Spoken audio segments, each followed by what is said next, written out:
Greetings, human children. I'm the Dapper Dinosaur, and today I'm going to teach you a little bit about your food chain and how it is different from the food chain of a carnivore like me. You probably already noticed that I'm a ceratosaurus, and that means that I'm a carnivore. I only eat meat. You can tell that I only eat meat by looking at my teeth. This is a picture of a ceratosaurus skull, which makes it easy to see that all the teeth are sharp and pointed for biting and tearing meat. My favorite food used to be Camarasaurus, a kind of long-necked sauropod that tasted delicious. Ask your grown-ups to take you to the Arizona Museum of Natural History, where you can see the fossilized bones of my lunch, if you happen to live in Arizona. The food chain that I was a part of was simple. Herbivores. Do you remember what an herbivore is?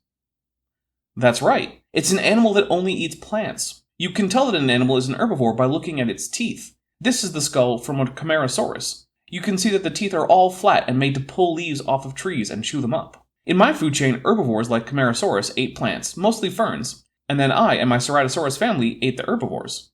Now let's look at the food chain for a human, like you. You are an omnivore, which means that you can eat animals and plants to get the energy that you need to grow and play and learn. You can tell that you are an omnivore by your teeth. Take a second to feel your teeth and notice how some of them are flat for squishing and grinding plants, and others are sharp and pointed for ripping and tearing meat.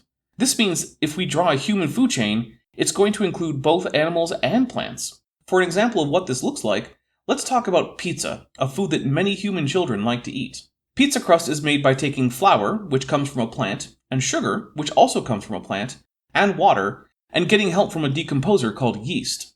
The yeast eats the sugar and makes air that makes little bubbles that makes the crust soft and chewy instead of hard like a cracker. Next, the tomato sauce comes from a tomato, which is the fruit of a tomato plant. The tomato plant absorbs energy from the sun and uses some of that energy to make tomatoes. The cheese is made from the milk of a cow. The cow is an herbivore who eats grass and uses the energy from the grass to make milk.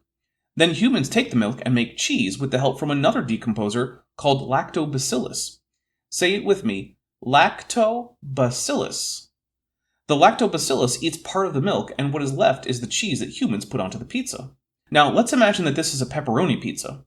The pepperoni might also come from the meat of a pig, or it might be made of the meat of a turkey. I like to eat turkey meat because birds are dinosaurs, and eating dinosaurs reminds me of when I was a young Ceratosaurus before all the other dinosaurs went extinct, except for the birds. So your food chain involves eating plants, which get their energy directly from the sun, and animals who get their energy from eating plants. And since cows and turkeys also eat food like wheat and tomatoes, it's not really a chain, it's more like a web, connecting different kinds of plants and animals together. Whether someone is a human like you or a Ceratosaurus like me, all of our food depends on plants that absorb energy from the sun and turn it into food. Thank you for learning with me, human children. Until next time, I'm the Dapper Dinosaur.